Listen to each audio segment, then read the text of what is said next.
ವಜ್ರ ಗುಂಪಿನ ಅಧ್ಯಕ್ಷೀಯ ಅಭ್ಯರ್ಥಿ ಶ್ರೀಯುತ ಬಾಲಸರವಣ ಕುಮಾರ್ ಅವರು. ಬಂಧುಗಳೇ, ನಾನೊಂದು ಇವ್ರ ಬಗ್ಗೆ ಒಂದು ಹೆಮ್ಮೆಯಿಂದ ಹೇಳ್ಕೊಡ್ತೀನಿ. ಇವರು ಅಸೋಸಿಯೇಷನ್ ಜನರಲ್ ಸೆಕ್ರೆಟರಿ ಆಗಿದ್ದಂಥ ಟೈಮಲ್ಲಿ ಒಂದು ಲೆಟರ್ನ ಮಾಡಿದ್ರು. ನಾನು ಅವ್ರಿಗೆ ಟೈಪಿಂಗಲ್ಲಿ ಅಸಿಸ್ಟ್ ಮಾಡ್ತಾ ಇದ್ದೆ, ಅವ್ರ ಜೊತೆ ಕೂತ್ಕೊಂತ ಇದ್ದೆ. ಅವಾಗ ನಾನು ಒಂದು ಲೆಟರ್ ನೋಡಿದೆ. ಏನೊಂದು ಲೆಟರ್ ಅಂತಂದ್ರೆ, ಅಂಬೇಡ್ಕರ್ ಜಯಂತಿಗೆ ಬರಾಕ್ ಒಬಾಮಾ ಅವ್ರನ್ನ ಇನ್ವೈಟ್ ಮಾಡೋದಕ್ಕೆ ಲೆಟರ್ ಮಾಡಿದ್ರು. ಆಯ್ತಾ?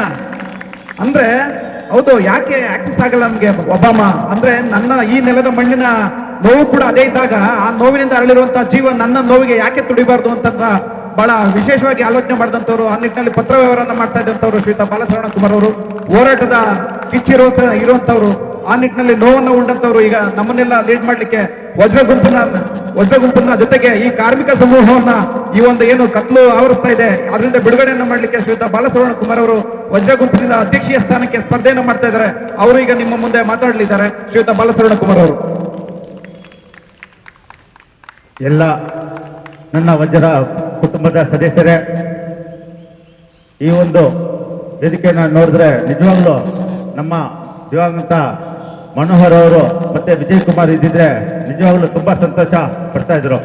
ಯಾಕಂದ್ರೆ ಒಂದು ಚಿಕ್ಕದಾಗಿ ಸ್ಟಾರ್ಟ್ ಮಾಡಿ ಅದು ಒಂದು 2 ಬಲಿಷ್ಠವಾದ ಗುಂಪು ಮಧ್ಯದಲ್ಲಿ ಪ್ರಾರಂಭ ಮಾಡಿದಂತ ಒಂದು ಗುಂಪು ಕಾರ್ಮಿಕರಿಗಾಗಿ, ಕಾರ್ಮಿಕರ ಉಳಿತಕ್ಕಾಗಿ, ಕಾರ್ಮಿಕರಿಂದ ಕಟ್ಟಿದ ಯಾವುದೇ ಗುಂಪು ಇದ್ರೆ ಅದು ನಮ್ಮ ವಜ್ರ ಗುಂಪು ಅಂತ ಘಂಟಾಘೋಷವಾಗಿ ಹೇಳಕ್ಕೆ ಇಷ್ಟಪಡ್ತೀನಿ. ಸ್ನೇಹಿತರೆ, ನಮ್ಮ ಮುಂದೆ ಸಿಕ್ಕಾಪಟ್ಟೆ ಚಾಲೆಂಜಸ್ಗಳಿದೆ. ನಮ್ಮ ಎಷ್ಟೋ ಇಶ್ಯೂಸ್ಗಳನ್ನ ಎಷ್ಟೋ ಸಮಸ್ಯೆಗಳನ್ನ ನಮ್ಮ ಮುಂದೆ ಕಾಣ್ತಾ ಇದೆ. ಆದರೆ ಇವತ್ತು ನಾವು ಆ ಗುಂಪು ಮೇಲೆ ಈ ಗುಂಪು ಮೇಲೆ ಅಂತ ನಾವು ಹೇಳ್ಕೊಂಡು ಪ್ರಚಾರ ಮಾಡ್ತಾ ಇದೀವಿ. ಈ ಗುಂಪೆಲ್ಲ ಬಂದಿತ್ತು ಎಲೆಕ್ಷನ್ ಕಂಟೆಸ್ಟ್ ಮಾಡೋಕ್ಕೆ ಒಂದು ಸಿಂಬಲ್ ಅಷ್ಟೇ. 9ನೇ ತಾರೀಕು ಎಲೆಕ್ಷನ್, 7ನೇ ತಾರೀಕು ರಿಸಲ್ಟ್ ಮುಗಿದ ಮೇಲೆ ಈ ಬ್ಯಾಚಸ್ ಬಿಟ್ಬಿಟ್ಟು ಎಲ್ಲರೂ ಕಾರ್ಮಿಕರೇ. ನಮ್ಗಿಲ್ಲಿ ಇರೋದೇ ಕಾರ್ಮಿಕರ ಜಾತಿ ಒಂದೇ, ಬೇರೆ ಯಾವುದೂ ಇಲ್ಲ. ಇದರಲ್ಲಿ ಒಬ್ಬ ಟ್ರೇಡ್ ಯೂನಿಯನ್ಸ್ ಇವತ್ತು ಯಾವ ರೀತಿ ಇದಾಗಿರ್ಬೇಕಂದ್ರೆ ನಮ್ ಸ್ಟ್ರಾಂಗ್ ಆಗಿದ್ರೆ, ಯಾವುದೇ ಒಂದು ಟ್ರೇಡ್ ಯೂನಿಯನ್ಸ್ ಒಂದು ಸೋಲ್ಜರ್ ತರ ಅವ್ರ ಕೈಯಲ್ಲಿ ಕತ್ತಿನೂ ಇರಬೇಕು, ಗುರಾಣಿನೂ ಇರಬೇಕು. ಯಾವ ಟೈಮಲ್ಲಿ ಕತ್ತಿ ಪ್ರಯೋಗ ಮಾಡಬೇಕು, ಯಾವ ಟೈಮಲ್ಲಿ ಗುರಾಣಿ ಪ್ರಯೋಗ ಮಾಡಬೇಕು ಅಂತ ಅವ್ರಿಗೆ ಗೊತ್ತಿರಬೇಕು. ಆದ್ರೆ ಇವರು ಕತ್ತಿನೂ ತಗೊಂಡಿಲ್ಲ, ಗುರಾಣಿನೂ ತಗೊಂಡಿಲ್ಲ. ಒಂದು ಅವ್ರನ್ನ ಬಡಿಯೋಕೆ ಕತ್ತಿನ ಯೂಸ್ ಮಾಡ್ಬೇಕಾಯ್ತು, ಇಲ್ಲ ಅವರು ಹೊಡೆಯೋದನ್ನ ತಡೆಯೋಕೆ ಗುರಾಣಿನ ಹಿಡಿಬೇಕಾಯ್ತು. ಇದು ಎರಡನ್ನೂ ಬಿಟ್ಬಿಟ್ಟು ಸರೆಂಡರ್ ಮಾಡಿ ಇವತ್ತು ಟ್ರೇಡ್ ಯೂನಿಯನ್ ಭಾರಿ ಮೇಲ್ಮಟ್ಟಕ್ಕೆ ಮಟ್ಟಕ್ಕೆ ಬಂದಿದೆ. ಒಂದಂತೂ ಹೇಳಕ್ಕೆ ಇಷ್ಟಪಡ್ತೀನಿ, ಇವರು ಇಷ್ಟು ಸರೆಂಡರ್ ಆದ್ಮೇಲೇನೋ ಮ್ಯಾನೇಜ್ಮೆಂಟ್ ಹೋಗ್ಲಿ ಅಂತ ಬಿಡ್ಬೇಕಾಯ್ತು. ಆದ್ರೆ ಮ್ಯಾನೇಜ್ಮೆಂಟ್ ದಬ್ಬಾಳಿಕೆ ಜಾಸ್ತಿ ಆಗ್ತದೆ. ಇಲ್ಲಿ ನಾವು ಗುಂಪುಗಳು ಹೊರನಾಡ್ಕೊಳ್ತಾ ಇದ್ವಿ. ಆದ್ರೆ ನಮ್ಮ ಟಾರ್ಗೆಟ್ ಈ ಗುಂಪುಗಳೆಲ್ಲ ಇದೆಲ್ಲ ಸಣ್ಣ ಪಟ್ಟದ್ದು. ನಮ್ಮ ಟಾರ್ಗೆಟ್ ಮ್ಯಾನೇಜ್ಮೆಂಟ್ ಆಗಿರ್ಬೇಕು. ಇವತ್ತು ಮ್ಯಾನೇಜ್ಮೆಂಟ್ ಎಷ್ಟು ಮಟ್ಟಿಗೆ ಹೋಗಿದ್ದಾರೆ ಅಂದ್ರೆ, ಆಫೀಸ್ ಬೇರರ್ಸ್ಗೆ ಅಂತ ಸಿಗ್ತಾ ಇದ್ದು ಉದ್ಯೋಗಕ್ಕೆ ಪ್ರಿವಿಲೇಜಸ್ ಅವ್ರಿಗೆ OSP ಅಂತ. ಯಾಕಂದ್ರೆ ಆಫೀಸ್ ಬೇರರ್ಸು ಬೆಳಗ್ಗೆ ಬಂದು ಕೆಲವೊಬ್ಬರ ರಾತ್ರಿ ತನಕ ಕೆಲಸ ಮಾಡ್ತಾ ಇರ್ತಾರೆ, ಅವ್ರಿಗೆ ಸಿಗ್ತಾ ಇದ್ದು OSP. ಆ OSPನೂ ಆಫೀಸ್ ಬೇರರ್ಸ್ಗೆ 9 ಗಂಟೆ ಒಳಗೆ ಆಫೀಸ್ ಬೇರರ್ಸ್ ಬಂದು ಪಂಚ್ ಮಾಡಬೇಕು. ಪ್ರೆಸಿಡೆಂಟ್ ಸೆಕ್ರೆಟರಿಗೆ 3 ಗಂಟೆ ತನಕ ಸಿಂಗಲ್ ಪಂಚು ಇವ್ರಿಗೆ ಇವತ್ತು ಇಂಟ್ರೊಡ್ಯೂಸ್ ಆಗಿದೆ. ಇದರ ಜೊತೆಗೆ ಒಬ್ಬರು ಆಫೀಸ್ ಬೇರರ್ನ ಅಲ್ಲಿ ಏರೋಜನ್ ಡಿವಿಷನ್ ಅಲ್ಲಿ ಅದು ಊಟದ ವಿಷಯದಲ್ಲಿ ಅವ್ರನ್ನ ಪನಿಷ್ ಮಾಡಿ 5 ಇನ್ಕ್ರಿಮೆಂಟ್ ಇವಾಗ ಇರಂತ ಅಫಿಷಿಯೇಟಿಂಗ್ ಪ್ರೆಸಿಡೆಂಟ್ಗೆ. ಜೊತೆಗೆ ಇನ್ನೊಬ್ರು ಆಫೀಸ್ ಬೇರರ್ನ ಒಂದು ಯಾವುದೋ ಒಂದು ಹೊಡೆದಾಟ ಆರೋಪದಲ್ಲಿ ಅವ್ರನ್ನ ಇಷ್ಟಕ್ಕೆ ಅವ್ರು ಹೇಳಿದ ಲೆಟರ್, ಅವ್ರು ಹೇಳಿದ ತರಾನೇ ಅಪಾಲಜಿನ ಎಕ್ಸ್ಪ್ಲನೇಷನ್ ಬರ್ದುಕೊಟ್ಟಿದ್ರು ಸಹ ಎಕ್ಸ್ಪ್ಲನೇಷನ್ ನಾಟ್ ಸ್ಯಾಟಿಸ್ಫ್ಯಾಕ್ಟರಿ ಅಂತ ಹೇಳಿ ಎನ್ಕ್ವೈರಿ ಕಮಿಟಿಯಲ್ಲಿ ಕುಂದಿರಿಸಿ, ಈಗ ಎನ್ಕ್ವೈರಿ ಕಮಿಟಿನಲ್ಲೂ ಅಪಾಲಜಿನ ಬರ್ಸ್ಕೊಂಡು ಅದನ್ನ ಸಾಲದೆ ಅವ್ರನ್ನ HAOಜಿನಲ್ಲಿ ಕ್ಷಮಾಪಣೆ ಕೇಳಿ ಅಲ್ಲಿ ಮ್ಯಾಟರ್ನ ಸಾಲ್ವ್ ಮಾಡಿಲ್ಲ. ಅವ್ರನ್ನ 5 ಇನ್ಕ್ರಿಮೆಂಟ್ ಜೊತೆ ವರ್ಗಾವಣೆ ಮಾಡಿದ್ದಾರೆ. ಇವತ್ತು ಆಡಳಿತ ವರ್ಗ ಒನ್ ಸೈಡೆಡ್ ಗೇಮ್ ತರ ಆಡ್ತಾ ಇದ್ರೆ, ಅವ್ರಿಗೆ ತಗೊಳ್ಬೇಕಾದಂತ SLP ಆಗಲಿ, ಅವ್ರು ತಗೊಳ್ಬೇಕಾದಂತ ಫರ್ನಿಚರ್ ಅಲೌನ್ಸ್ ಆಗಲಿ, ಅವ್ರು ತಗೊಳ್ಬೇಕಾದ PRP ಆಗಲಿ, ಇವಾಗ ಬಂದಿರೋಂಥ ರಿವಾರ್ಡ್ ಸ್ಕೀಮ್ ಆಗಲಿ, ಮೊಬೈಲ್ ಅಲೌನ್ಸ್ ಆಗಲಿ ಒನ್ ಸೈಡೆಡ್ ಹೋಗ್ತದೆ. ಈ ಕಡೆ ಏನೇ ಕಾರ್ಮಿಕ ಮುಖಂಡರು ಸೈಲೆಂಟ್ ಆಗಿದ್ದಾರೆ ಅಂತ ಇಲ್ಲಿ ಸಿಕ್ಕಾಪಟ್ಟೆ ಮಿಸ್ಯೂಸ್ ಹಾಕೊಂಡು ನಡೀತಾ ಇದೆ. ಇದಕ್ಕೆಲ್ಲ ಒಂದು ಹಂತ ಬಂದೇ ಬರುತ್ತೆ. ಅದೇ ವಜ್ರ ಟೈಮಲ್ಲಿ ಬಂದೇ ಬರುತ್ತೆ ಅಂತ ನಾನು ಇಲ್ಲಿ ಹೇಳಕ್ಕೆ ಇಷ್ಟಪಡ್ತೀನಿ. ಇಲ್ಲಿ ಕೆಲವೊಂದು ನಾವು ಹೇಳ್ಕೊಡ್ತೇವೆ, ಯಾಕಂದ್ರೆ ಹಿಂದೆ ನಾವು ಹೇಳ್ಕೊಡ್ತೇವೆ, ಇದು ಮಾಡ್ತಾ ಇದ್ರು ಬಹಳ ಅವರು ಮ್ಯಾನೇಜ್ಮೆಂಟ್ ಕೈ ಕಾಲು ಹಿಡ್ಕೊಂಡು ಬಂದಿದ್ದಾರೆ. ಅವ್ರದ್ದು ಕ್ಲಾಸಿಫಿಕೇಶನ್ ಪೆಂಡಿಂಗ್ ಇದೆ. ಅದರಿಂದ ಮ್ಯಾನೇಜ್ಮೆಂಟ್ వాళ్ళನ್ನ ಜುಟ್ಟು ಇಟ್ಕೊಂಡಿದ್ದಾರೆ ಅಂತ ನಾನು ಏಟ್ತಿದ್ದರ ಹುಳಿ ಇಲ್ಲಿ ಮತ್ತೊಮ್ಮೆ ಹೇಳಕ್ಕೆ ಇಷ್ಟಪಡ್ತಾ ಇದ್ದೀನಿ. ನಾನು ಏಟ್ತಿದ್ದ ಹುಳಿ, ನಾನು ಒಂಥರ ಸೂಸೈಡ್ ಬಾಂಬರ್ ಇದ್ದಂಗೆ. ನನ್ನನ್ನು ಮುಟ್ಟವರು ನನ್ನ ಜೊತೆ ಹೋಗ್ತಾರೆ ಅಂತ ಹೇಳಕ್ಕೆ ಇಷ್ಟಪಡ್ತೀನಿ. ಇಲ್ಲಿ ನಾನು ಎಲ್ಲ ಕಲ್ಕೊಂಡಿರೋಣ, ನನಗೆ ಇನ್ನೂ ಕಲ್ಕೊಳ್ಳೋಕ್ಕೆ ಯಾವುದಿಲ್ಲ. ಆದರೆ ಅವ್ರಿಗೆಲ್ಲ ಇದೆ ಕಲ್ಕೊಳ್ಳೋಕ್ಕೆ. ನನ್ನ ಹತ್ರ ದೂರ ಇದ್ರೆ ಒಳ್ಳೆಯದು. ಕಾರ್ಮಿಕರೇ, ನಾವು ಇಲ್ಲಿ ನಮ್ಮ ಕಾರ್ಮಿಕರಿಗಾಗಿ ನಾನು ಇಲ್ಲಿ ಹೋರಾಟ ಮಾಡಕ್ಕೆ ಬರ್ತೀವಿ. ನಾವು ನಮ್ಮ ಹಕ್ಕುಗಳನ್ನ ಕೇಳಕ್ಕೆ ಬರ್ತೀವಿ. ನೀವು ಫಸ್ಟ್ ಆಫ್ ಆಲ್ ಇವಾಗ SC ಸಂಘದಲ್ಲಿ ನಮಗೆ ನಾವು ಕೇಳಿದೆಲ್ಲ ಬೆನಿಫಿಟ್ ಯಾಕೆ ಬರ್ತೈತೆ ಅಂದರೆ, ಆ ನಮ್ಮ ಸಂಘನ ಘನತೆ ಗೌರವನ ಕಾಪಾಡ್ತಾ ಇದೆ, ಅದನ್ನ ಮೇಲೆ ಹಿಡಿತಾ ಇದ್ದೀವಿ.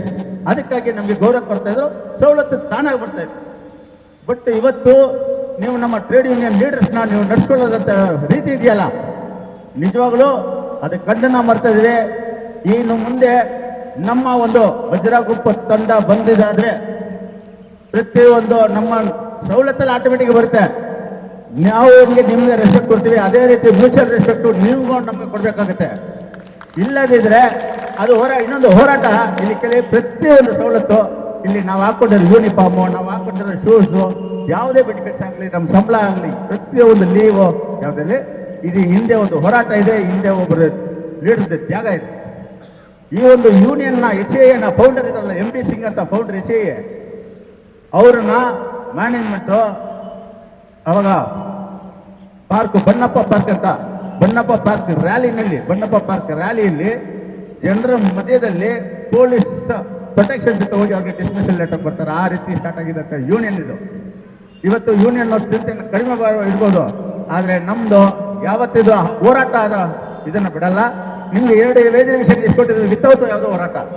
ಆದರೆ ನಾವೇ ಮಾಡ್ತೀವಿ, ನಾವು ಆಫೀಸ್ ಬೇರೆಸ್ಗಳು ನಾವು ಮಾಡ್ತೀವಿ, ನೆಕ್ಸ್ಟ್ EC ಮೆಂಬರ್ಸ್ನ ಇಟ್ಕೊಂಡು ಮಾಡ್ತೀವಿ. ಆಗಿಲ್ಲ ಪಕ್ಷದಲ್ಲಿ ನಿಮ್ಮನ್ನ ನಾವು ಇಳಿಸಿ, ಆದರೆ ನಿಮ್ಮನ್ನ ನಾವು ಇಳಿಸುವಾಗ ಈ ಹಿಂದೆ ಮಾಡಿದ್ರಲ್ಲ ಏರ್ಕ್ರಾಫ್ಟ್ ಸ್ಕೂಲ್ ಡೌನ್ ತರ ನಿಮ್ಮನ್ನ ಕರ್ಕೊಂಡೋಗಿ ಚಕ್ರವ್ಯೂಹದಲ್ಲಿ ಬಿಡಲ್ಲ. ಚಕ್ರವ್ಯೂಹ ಹೊಡೆದು ನುಗ್ಗಿದ್ರೆ ಚಕ್ರವ್ಯೂಹದಿಂದ ಆಚೆ ಬರೋಕ್ಕೆ ಸಾಮರ್ಥ್ಯ ನಮ್ಮ ಹತ್ರ ಇದೆ. ರೈತರೇ, HAA ಬಲಿಷ್ಠವಾದ HAA ಆಗಬೇಕಂದ್ರೆ ಬಲಿಷ್ಠವಾದ ಒಂದು ಗುಂಪು ಬರಬೇಕು, ಬಲಿಷ್ಠವಾದ ಟ್ರೇಡ್ ಯೂನಿಯನ್ ಇರಬೇಕು. ಬಲಿಷ್ಠವಾದ ಟ್ರೇಡ್ ಯೂನಿಯನ್ ಅಂದ್ರೆ ಯಾರು ಅಂತ ದಯವಿಟ್ಟು ಅರ್ಥ ಮಾಡ್ಕೊಳ್ಳಿ. ನಮ್ಮ ಜೊತೆ ಇವತ್ತು ಎಷ್ಟೋ ಜನ ಬಂದ್ಬಿಟ್ಟು ಜಾತಿ ಮೇಲೆ ಓಡ್ಕೊಳ್ತಾರೆ, ಭಾಷೆದ ಮೇಲೆ ಓಡ್ಕೊಳ್ತಾರೆ, ದುಡ್ಡು ಕೊಟ್ಟು ಓಡ್ಕೊಳ್ತಾರೆ. ಆದರೆ ದಯವಿಟ್ಟು ಅರ್ಥ ಮಾಡ್ಕೊಳ್ಳಿ, ಒಳ್ಳೆ ಮೆರಿಟ್ ಇರೋ ಲೀಡ್ರು ಇದು ಯಾವುದ್ರ ಮೇಲೆ ಡಿಪೆಂಡ್ ಆಗಲ್ಲ. ಅವನು ಸಾಮರ್ಥ್ಯದ ಮೇಲೆ ಓಡ್ಕೊಳ್ತಾರೆ. ಇದು ಯಾರು ಅರ್ಹತೆ ಇದ್ದವರು ಅವ್ರು ಉಪಯೋಗ ಮಾಡೋದಂತ ಅಷ್ಟೇ. ಇದು ಇವಾಗ ಕಾರ್ಮಿಕರ ಮಧ್ಯದಲ್ಲಿ ಜಾತಿ ಭಾಷೆ ಅದೆಲ್ಲ ಇದ್ರೆ ಸರಿಯಾಗಿ ಎಲ್ಲ 365 ದಿನ ಇರಬೇಕು. ಆದರೆ ಕಾರ್ಮಿಕರು ಒಂದಾಗಿ ಅಣ್ಣ ತಮ್ಮ ಹತ್ರ ಬದುಕ್ತಿದ್ರೆ ಕರೆಕ್ಟಾಗಿ ಎಲೆಕ್ಷನ್ ಟೈಮಲ್ಲಿ ಬರುವಾಗ ಮಾತ್ರ ಗ್ರಾಫ್ ಹಂಗೆ ಮೇಲೆ ಹೋಗುತ್ತೆ ಜಾತಿ ಇದು ಭಾಷೆದು. ಇದೆಲ್ಲ ಉಪಯೋಗ ಮಾಡೋದಂತ ಲೀಡರ್ಸ್ಗಳು ಯಾರಂದ್ರೆ ಈ ಕೆಲಸಕ್ಕೆ ಬರ್ತಾರೆ ಲೀಡರ್ಸ್ಗಳು ಉಪಯೋಗ ಮಾಡೋಂಥ ಅಸ್ತ್ರ. ಅವರು ಜಾತಿಗೂ ಲಾಯ್ಕಿಲ್ಲ, ಭಾಷೆಗೂ ಲಾಯ್ಕಿಲ್ಲ, ಕಾರ್ಖಾನೆಗೂ ಲಾಯ್ಕಿಲ್ಲ ಅಂತ ಲೀಡರ್ಸ್ನ ದಯವಿಟ್ಟು ಮಾಡಬೇಡಿ. ನಮ್ಮಲ್ಲಿ ನಾವು ನಿಲ್ಲಿಸಿದಂಥ ತಂಡ ಎಲ್ಲನೂ ಪ್ರತಿಯೊಬ್ಬರ ಚೂಸ್ ಮಾಡಿ ನಿಲ್ಲಿಸಿದ್ದೀವಿ. ನಾವು ಮೆರಿಟ್ ಮೇಲೆ ನಿಲ್ಲಿಸಿದ್ದೀವಿ, ಒಂದೊಂದು ಕ್ಯಾಂಡಿಡೇಟ್ಗೆ ಎಕ್ಸ್ಪೀರಿಯನ್ಸ್ ಮೇಲೆ ನಿಲ್ಲಿಸಿದ್ದೀವಿ. ನಾವು ಏನಕ್ಕೆ ಒಂದೇ ತಂಡನ ಕೇಳ್ತೀವಿ ಅಂತ ಸುಮಾರು ಜನ ಕೇಳ್ತಾರೆ. ಒಂದೇ ತಂಡ ಅಂತ ಈ ಹಿಂದೆ ಜಸ್ಟ್ ಯೋಚನೆ ಮಾಡಿ, 2009 ವೇತನ ಪರಿಷ್ಕರಣೆ ಟೈಮಲ್ಲಿ 2 ಟೀಮ್ ಇತ್ತು. ನಮ್ಮ ವಜ್ರ ಅವರು ಪ್ರೆಸಿಡೆಂಟ್ ಕಟ್ಟಿದ್ರು, ಮಿಕ್ಕಿದವರು ಫ್ರಾಕ್ಚರ್ಡ್ ಮೆಂಟೇಜ್ ಸಿಕ್ತು. ಅಲ್ಲಿ ನಮ್ಮ ಪ್ರೆಸಿಡೆಂಟ್ ಸೆಕ್ರೆಟರಿಗೆ ಯಾವ ರೀತಿ ಗೋಲ್ ಕೊಡ್ತಾ ಇದ್ರು ಅಂತ, ಜೊತೆಗೆ ಫ್ರಾಕ್ಚರ್ಡ್ ಮ್ಯಾಂಡೇಟ್ ಬರುವಾಗ ರೆಸ್ಪಾನ್ಸಿಬಿಲಿಟೀಸು ಅವ್ರು ತಗೊಳ್ಳಿ, ಯಾರು ತಗೊಳ್ಳಲ್ಲ. ಒಳ್ಳೇದಾಯ್ತು ಅಂದರೆ ನಾವು, ಕೆಟ್ಟದಾಯ್ತು ಅಂದರೆ ಬೇರೆಯವರು. 2007 ವೇಜ್ ರಿವಿಷನ್ ನಾವು ಹೋಗಿ ಸೈನ್ ಮಾಡ್ತಾರೆ ಟೀಮು ನಮ್ಮ ವಜ್ರ ತಂಡದ ಜೊತೆ. ಯಾಕಂದರೆ ಅದು ವೇಜ್ ರಿವಿಷನ್ ಚೆನ್ನಾಗಿತ್ತು. 2017 ವೇಜ್ ರಿವಿಷನ್ ಚೆನ್ನಾಗಿಲ್ಲ, ಅದಕ್ಕೆ ಸೈನ್ ಮಾಡಲ್ಲ, ಮೆಟ್ರೋ ಹಿಡ್ಕೊಂಡು ಓಡ್ಬಿಡ್ತಾರೆ. ಆಯ್ತಾ? ಇಲ್ಲಿ ರೆಸ್ಪಾನ್ಸಿಬಿಲಿಟಿ ಅಂದರೆ ಫುಲ್ ರೆಸ್ಪಾನ್ಸಿಬಿಲಿಟಿ ನಮಗೆ ಕೊಡಿ. ಒಂದೇ ಟೀಮ್ ಅಂದರೆ ಒಂದು ಗೋಪ್ಯತೆ ಇರುತ್ತೆ, ಒಂದು ಕೆಲಸ ಡಿಸಿಷನ್ ನಾವು ಬೇಗ ತೊಗೊಳ್ಬೋದು. ಮ್ಯಾನೇಜ್ಮೆಂಟಿಗೆ ಯಾವುದೇ ವಿಷಯ ಹೋಗಲ್ಲ, ಲೀಕ್ ಆಗಲ್ಲ. ಇವಾಗ ಬೇರೆ ಒಂದು ಯಾರನ್ನ ಫ್ರಾಕ್ಚರ್ಡ್ ಮ್ಯಾಂಡೇಟ್ ಬೇರೆಯವ್ರನ್ನ ನಮ್ಮ ಜೊತೆ ಬಂದರೆ ನಾವು ಯಾವುದೋ ಒಂದು ಡಿಸಿಷನ್, ಯಾಕಂದರೆ ಇವಾಗ ವೇಜ್ ಡಿಸಿಷನ್ ಸಿಕ್ಕಾಪಟ್ಟೆ ಸಮಸ್ಯೆಗಳಿದೆ. ನಾವು ಒಂದು ಡಿಸಿಷನ್ ತೊಗೊಳ್ಬೇಕಾದ್ರೆ ತುರ್ತಾಗಿ ಸಭೆ ಕರಿಬೇಕು. ನಾವು ಇಲ್ಲಿ ಫ್ರಾಕ್ಚರ್ಡ್ ಮ್ಯಾಂಡೇಟ್ ಅಂತ ಬಂದರೆ ನಾವು ಕರೆಯೋ ಸಮಯದಲ್ಲಿ ಅವ್ರು ಇಮಿಡಿಯೇಟ್ ಆಗಿ ಓಡೋಗಿ ಅವ್ರ ಆಫೀಸ್ ಬೇರೆಯರ್ಸು, ಅವ್ರ ಗುಂಪು ಆಫೀಸ್ ಬೇರೆ ಕೇಳ್ತಾರೆ, ಸರ್ ಈ ರೀತಿ ಒಂದು ಮೀಟಿಂಗ್ ಈ ಸಬ್ಜೆಕ್ಟಲ್ಲಿ ಅಜೆಂಡಾನಲ್ಲಿ ಕರೆದಿದ್ದಾರೆ, ನಾವೇನು ಮಾಡಬೇಕು ಅಂತ. ಆವಾಗ ಅವ್ರು ಯೋಚನೆ ಮಾಡ್ತಾರೆ, ಈ ಸಬ್ಜೆಕ್ಟಲ್ಲಿ ನೀವು ಮಾಡಿದ್ರೆ ಇದು ವಜ್ರ ಗುಂಪಿಗೆ ಒಳ್ಳೇದಾಯ್ತು ಅಂದರೆ ನಾಳೆ ನಾವು ಬರೋಕ್ಕಾಗಲ್ಲ, ಅದನ್ನು ಅಪೋಸ್ ಮಾಡಿ ಅಂತ. ಇದರಿಂದ ದಯವಿಟ್ಟು ಒಂದು ಒಳ್ಳೆ ತಂಡವನ್ನು ನಮ್ಮ ಟೀಮ್ಗೆ ಎಲೆಕ್ಟ್ ಮಾಡಿ ಖಂಡಿತ ಒಂದು ಉನ್ನತವಾದ ಸ್ಥಾನಕ್ಕೆ ನಮ್ಮ ಹೆಜ್ಜೆಯನ್ನು ನಾವು ಕರ್ಕೊಂಡು ಹೋಗ್ತೀವಿ. ಅದರ ಜೊತೆಗೆ ನಾನು ಒಂದು ಅಧ್ಯಕ್ಷರಾಗಿ ಇಲ್ಲಿ ಹೇಳಕ್ಕೆ ಇಷ್ಟಪಡ್ತೀನಿ, ಈ ತಂಡದ ಹೆಚ್ಚೆ ನಾನು ಒನ್ಸು ಎಲೆಕ್ಷನ್ ಒಳ್ಳೆ ರಿಸಲ್ಟ್ ಬಂದಾದರೆ ನಾನು 9ನೇ ತಾರೀಕು ಮೇಲೆ ಬರೀ ವಜ್ರ ಗುಂಪು ಪ್ರೆಸಿಡೆಂಟ್ ಅಲ್ಲ, ಇರೋ 7,000 ಕಾರ್ಮಿಕರಿಗೂ ನಾನು ಪ್ರೆಸಿಡೆಂಟ್. ಇಲ್ಲಿ ನಾನು ಯಾವುದೋ ಒಂದು ಜಾತಿ ಭಾಷೆ ಧರ್ಮದ ಮೇಲೆ ಕೆಲಸ ಮಾಡಲ್ಲ. ಇನ್ಫ್ಯಾಕ್ಟ್ ಹೇಳಬೇಕಂದ್ರೆ ನನ್ನಲ್ಲಿ ಓಡಾಡ್ತಿರೋದು ಟ್ರೇಡ್ ಯೂನಿಯನ್ ಬ್ಲಡ್.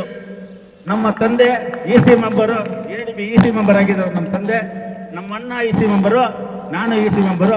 ಅದರಿಂದ ಯಾವುದೋ ಒಂದು ನಿಸ್ವಾರ್ಥೆಯಿಂದ ನಿಸ್ವಾರ್ಥೆಯಿಂದ ನಿಮ್ಮ ಎಕ್ಸ್ಪೆಕ್ಟೇಷನ್ಸ್ ಮೀರಿ ಕೆಲಸ ಮಾಡ್ತೇನೆ. ನನ್ನ ಮೊಬೈಲು ಯಾವಾಗಲೂ ಆನ್ ಆಗಿರುತ್ತೆ. ನಮ್ಮ ಯೂನಿಯನ್ ಆಫೀಸು ಬೆಳಗ್ಗೆ 7ರಿಂದ 5 ಓಪನ್ ಆಗಿರುತ್ತೆ. ನನ್ನ ಮನೆ ಬಾಗಿಲು 24/7 ಓಪನ್ ಆಗಿರುತ್ತೆ. ಯಾವುದೇ ಕಾರ್ಮಿಕರು ಎನಿ ಟೈಮ್ ಬಂದು ಅವ್ರ ಕುಂದುಕೊರತೆಗಳನ್ನ ಹೇಳ್ಬೋದು. ಖಂಡಿತ ಕೆಲಸಗಳನ್ನ ಮಾಡ್ತೀನಿ ಅಂತ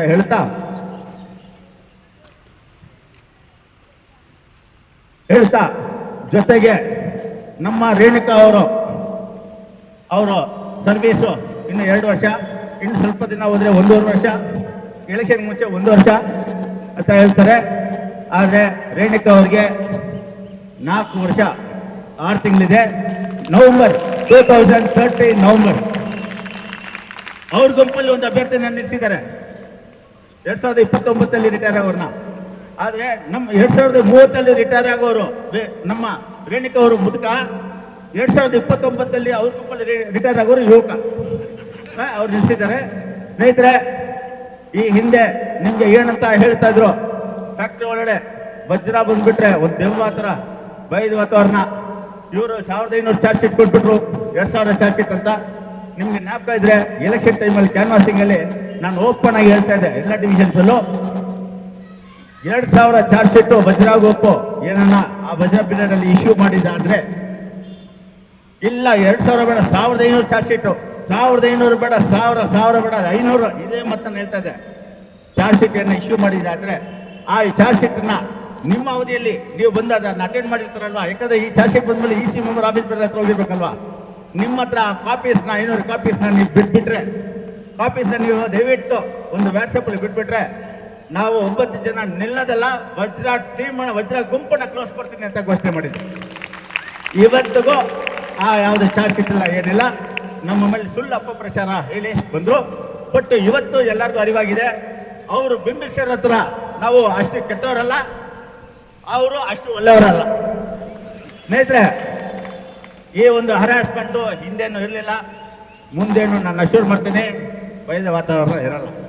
ಡಿಸಿಪ್ಲಿನ್ ಅಂತ ಒಂದು ತಿನ್ ಲೈನು, ಆ ತಿನ್ ಲೈನಲ್ಲಿ ಮ್ಯಾನೇಜ್ಮೆಂಟು ಹರಾಸ್ಮೆಂಟ್ ಥರ ಯೂಸ್ ಮಾಡಬಾರ್ದು. ಅದನ್ನು ನಾನು ಬಿಡಲ್ಲ.